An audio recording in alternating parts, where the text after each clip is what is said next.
Hello, Dr. Brant Hulsebus here, and welcome to another edition of Ask the Chiropractor. Ask the Chiropractor is my little podcast that I do when someone has a question about chiropractic or chiropractic care. I try to answer. I'm a chiropractor here in Rockford, Illinois. I'm a proud graduate of Palmer College of Chiropractic, and I'm happy to be the team chiropractor of the Rockford Ice Hogs. Let's dive into it.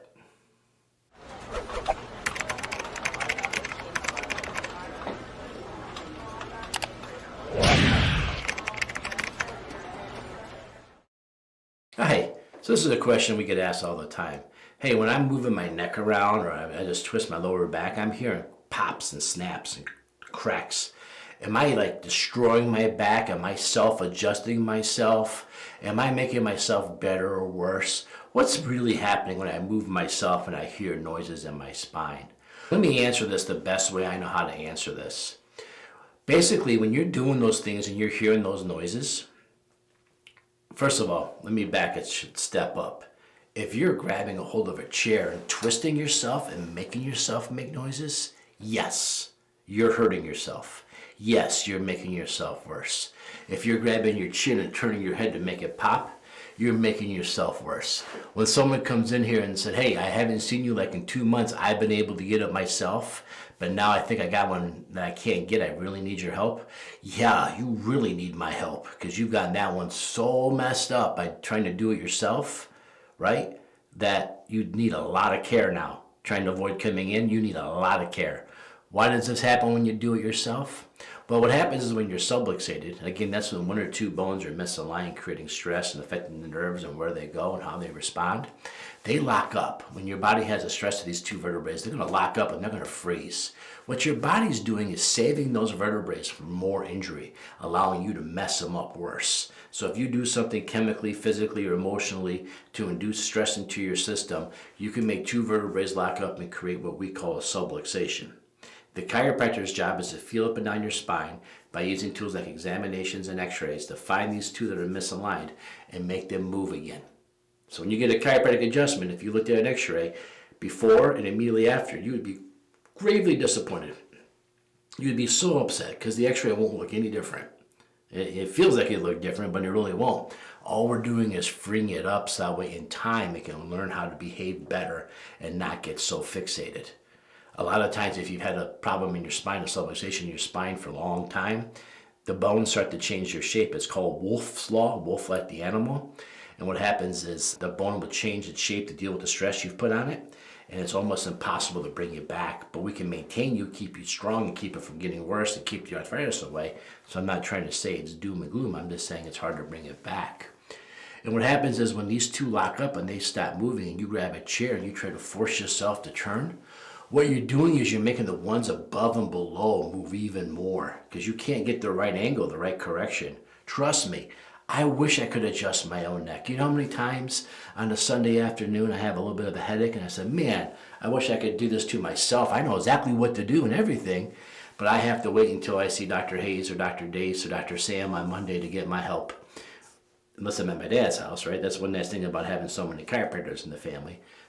But nevertheless, man, I wish I could take care of myself. My grandfather wished he could do it, right? He's practicing in the Byron, Rockford area in 1949. No other chiropractors for him to see. He tried all kinds of things like throwing himself up against the wall, the little blocks on the wall.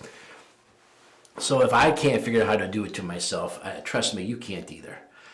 So when you do it to yourself and you get those noises, what happens is the ones that are locked are getting more locked. The ones above and below are getting more hypermobile. They're moving more and more.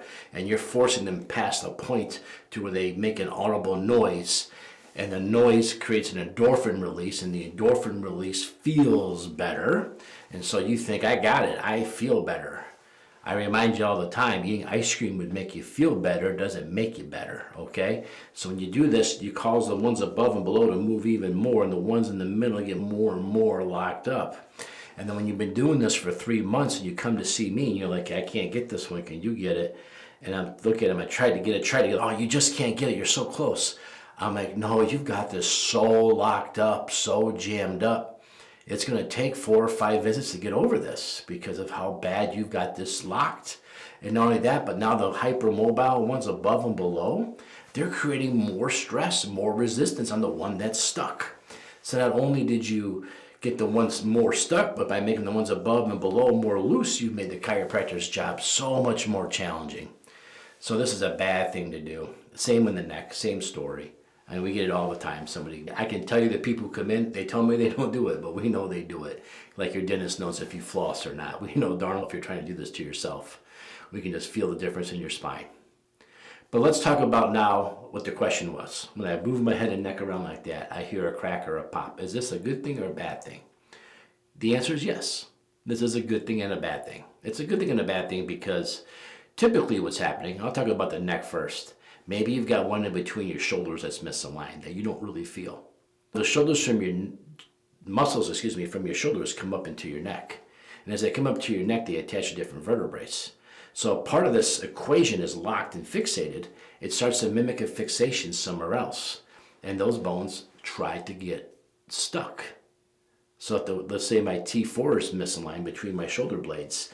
Now my shoulder blades aren't moving the way they're supposed to, but the muscles from T4, T5 up come up and attach to C2, the second one in your neck.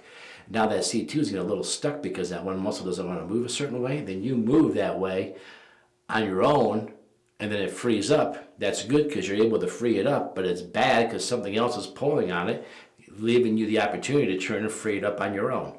So moving it yourself like that, will that cause more problems to the bone making the noise? Most likely no. Most likely you're not causing any damage. Your body's trying to self-correct, and that's good that you're able to self-correct. But what's bad is that you have to.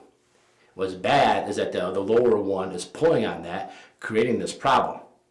The longer you wait to correct this, the more likely the other one that's moving on its own now might not keep moving that way, might get fixated, might create another problem, and now give your chiropractor two areas they have to focus on in order to free you up. So if you start to experience this at a higher rate than normal, go see your chiropractor. Now another reason this could happen is because the lower back, same story. Maybe your hip's stuck and your lower back's not. And so you're moving around, your lower back's making noises because your hip's stuck and it's pulling on it. It's the same idea, same concept as somewhere else. But let's say you're somebody who used to pop your own neck a lot or pop your own lower back a lot, and you've created hypermobile bones. Now we've got an area of instability. So this area of instability, this hypermobile stuff, is making your bones move around. Again, it's good and bad. It's good that you're able to move and they free up, but it's bad that's happening in the first place. And this is where a chiropractor needs to work on making your spine more stable, less hypermobile, less loosey-goosey. How do we do that? You've heard me talk about it a billion times. Stabilization muscles. Now, originally when I went to school, there was 3 types of muscles. There was cardiac muscles in your heart, smooth muscles in your blood vessels, and skeletal muscles made up the rest. When we looked at the spinal muscles under a gross dissection lab, they looked the exact same as a skeletal muscle. Up to recently, they've always been called skeletal muscle. Until recently, we put them under a microscope, and we realized that when you put them under a microscope, they're quite different muscles. They don't have the things that allow you to move them around in space. If you can move your C5 right now in your neck, you wouldn't need a chiropractor. I'd be unemployed. So what happens is the chiropractor has to move those because those muscles can't move independently. These muscles are 100% reflexatory, meaning your eyes will always stay level with the horizon. And if your eyes are not level with the horizon, other spots in your spine will reflexatory move, change, and shift position in order to get you back to where you need to be. So these are reflexatory muscles. Now, there's a 4th type of muscle. Your chiropractor needs to work with you getting your reflexatory muscles stronger and stronger. This way, it's harder and harder for you to put those little stresses on your spine. Again, a lot of people have never even heard of reflexatory muscles, stabilization muscles. So when you talk to somebody about chiropractic, ask them about stabilization muscles. Let's see if they know what those are. Ask them why they're different. See if they know what they're talking about. If they don't know what they're talking about, then stop asking them questions. Go ask your chiropractor. When I move around, I hear pops and noises. Is that a good thing or a bad thing? Yes, it's a good thing and a bad thing. It's a good thing you're still able to free it up yourself, but it's a bad thing that's happening in the first place. And if this is happening to you, a trip to the chiropractor is definitely warranted. Now, if you're somebody that every time you turn your head to the left has always made a noise since you were 6 years old, and now you're 56 years old, do you need to rush to the chiropractor? You don't need to rush to the chiropractor, but you should probably find out, do a deeper dive. But if you're someone that's never experienced this before, now you're starting to turn your head around and you're starting to experience a new noise or a new thing, that's definitely something to bring to the chiropractor. Now, if you're under a new patient and you're under chiropractic care and you never had this before until you started chiropractic care, that means your chiropractor is unlocking things and making changes in your spine. And that should go away in time as your spine becomes more stable. As the chiropractor fixes your posture, and as your chiropractor works with you on making those muscles stronger, this is something that goes away. So if I'm a newer chiropractic patient, I've been going to chiropractor, let's say for 2 or 3 weeks, now all of a sudden I turn my head, I hear a click, never had that before. Not a bad thing. It just means it's part of the healing process and your chiropractor still has some work to do. So there you have it. If you turn your head, you hear a weird click or something like that. Is this a good or bad thing? Yes. And if you're having more questions about this, because there's so many different causes or reasons why this could happen, go ask a chiropractor. They'll tell you. Ask your physical therapist, medical doctor, or anybody else. They don't know. They'll give you an answer. They don't know. So always ask a chiropractor. And if you're trying to crack your own back, that's like trying to drill your own teeth. I don't think it's a good idea. If you're trying to crack your own back, that's like trying to perform your own surgery. Probably not going to go well. And if you're trying to crack your own back and don't think you need a chiropractor because you can do it yourself, we're going to meet you eventually in the end, and I hope there's still a disc in there, because remember, as the spine locks up and doesn't move, the disc dehydrates and goes away and the arthritis kicks in. So if you've been doing this for a long time to yourself, there's a chance that disc is compromised. If that disc is compromised, there's a chance the arthritis process has already begun. So think about that too. All right. Ask a chiropractor if you have a question about chiropractic or chiropractic care. Leave me a comment below wherever you're watching or listening to this, and I'll see it and I'll get back to you next time. Thank you.